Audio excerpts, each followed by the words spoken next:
Pois bem, o aspecto mais importante da vida, na minha opinião, é o respeito ao ciclo circadiano. Provavelmente quem está assistindo esse vídeo sabe o que é o ciclo circadiano, né? É a interação que digamos assim, os seres vivos têm com o ciclo do dia e da noite.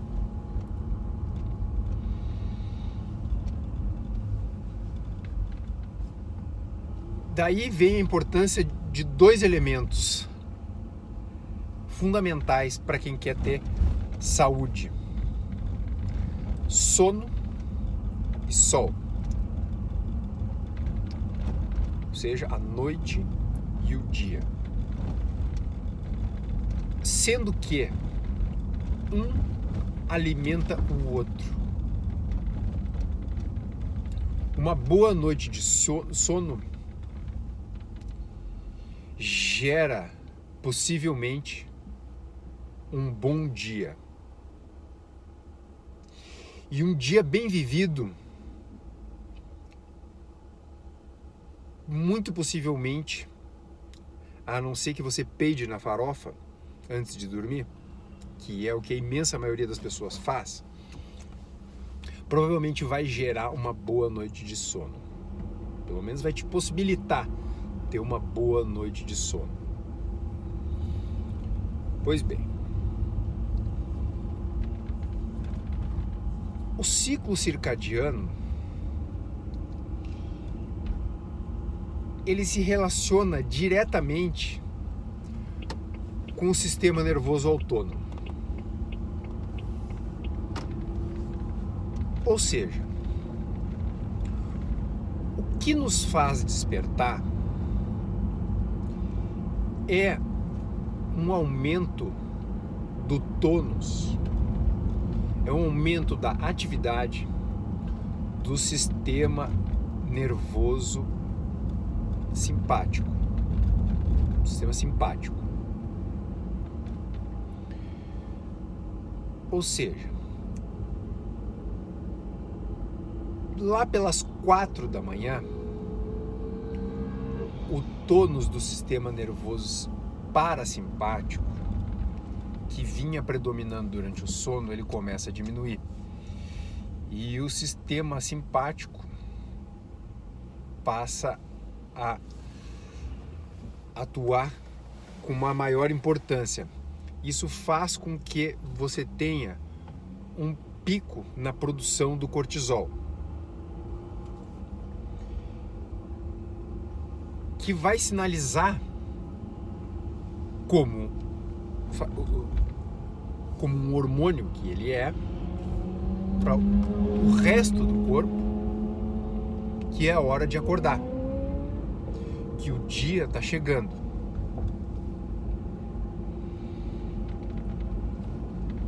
Existe uma maneira muito simples de você acessar isso, você perceber isso. Quem costuma, agora está muita gente, para tentar entender o seu metabolismo, está usando os monitores contínuos de glicose, mesmo não sendo diabético. E é praticamente unânime que logo ao despertar você vai ter uma glicemia. Você não vai ter a glicemia mais baixa, digamos assim, que você tem logo ao despertar. Pelo contrário, você vai ter um certo pico de glicemia quando você acorda. E esse pico de glicemia, ele é resultado da atuação do cortisol, principalmente no fígado, fazendo com que você quebre o glicogênio hepático e libere glicose para a circulação sanguínea. Para o quê? Basicamente para você aumentar o aporte de glicose para o cérebro e para os músculos, para você começar a se movimentar. Lembrando que uma das principais funções do cérebro é movimentar o corpo em direção a algo ou fugindo de algo. Muito bem. Por exemplo, se você tem uma glicemia basal em torno de 80, 85, não é incomum você acordar com 105, digamos. Depois de um determinado tempo, essa glicemia tende a se acomodar, principalmente quando você começa justamente a se movimentar e dar vazão a essa glicose. Por que ela está elevada? Porque você liberou do fígado, mas você não está usando. No momento que você começa a utilizar, você entra em homeostase, ou seja, no equilíbrio. Certo? Muito bem. A partir desse pico de cortisol que você tem na manhã, no início da manhã, se você faz uma curva diária do cortisol, e hoje é muito feito no campo da medicina funcional, modulação hormonal principalmente, se você vai medindo, por exemplo, o cortisol salivar, o padrão normal desse cortisol é uma queda durante o dia.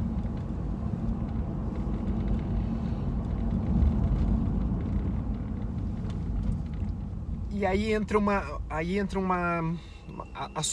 sutileza.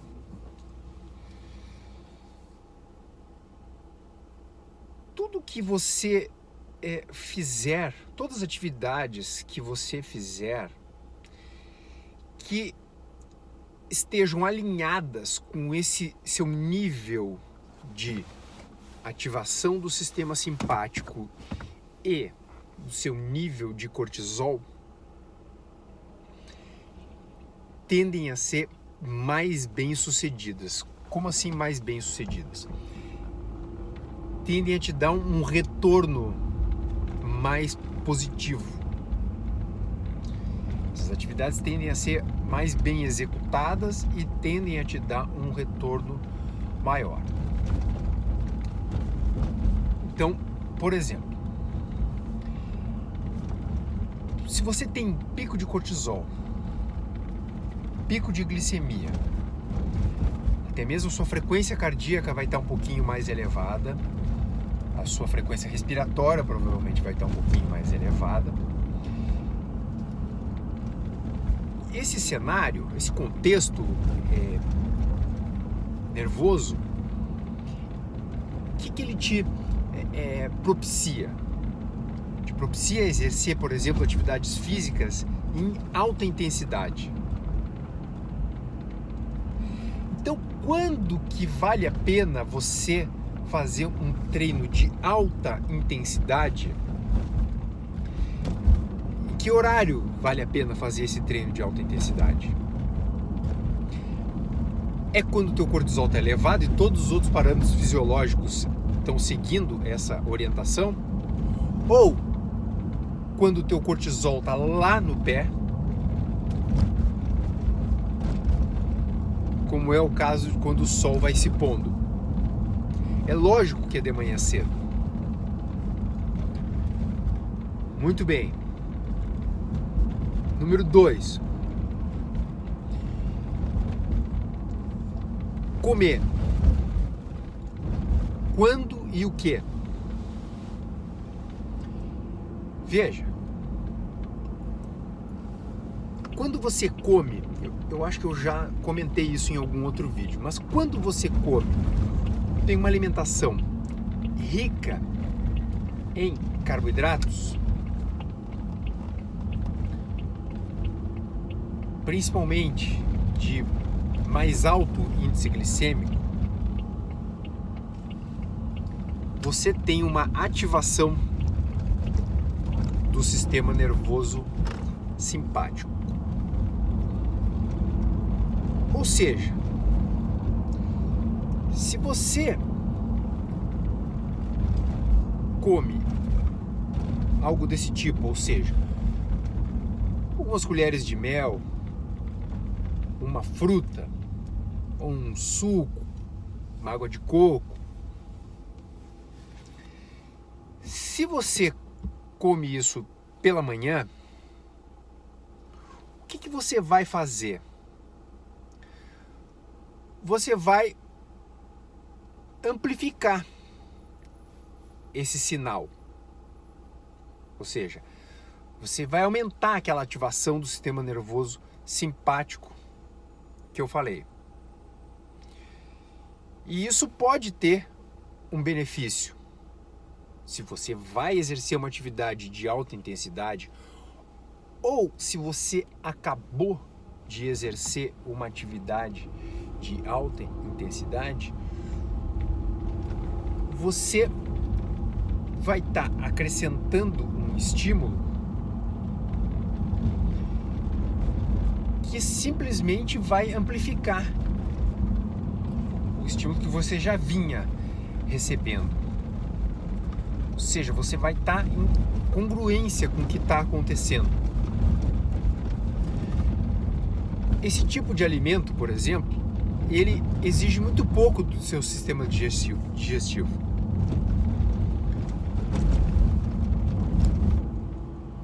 Então, quando você está com uma atividade simpática aumentada, esse é o momento que você tem uma atividade digestiva também, diminuída.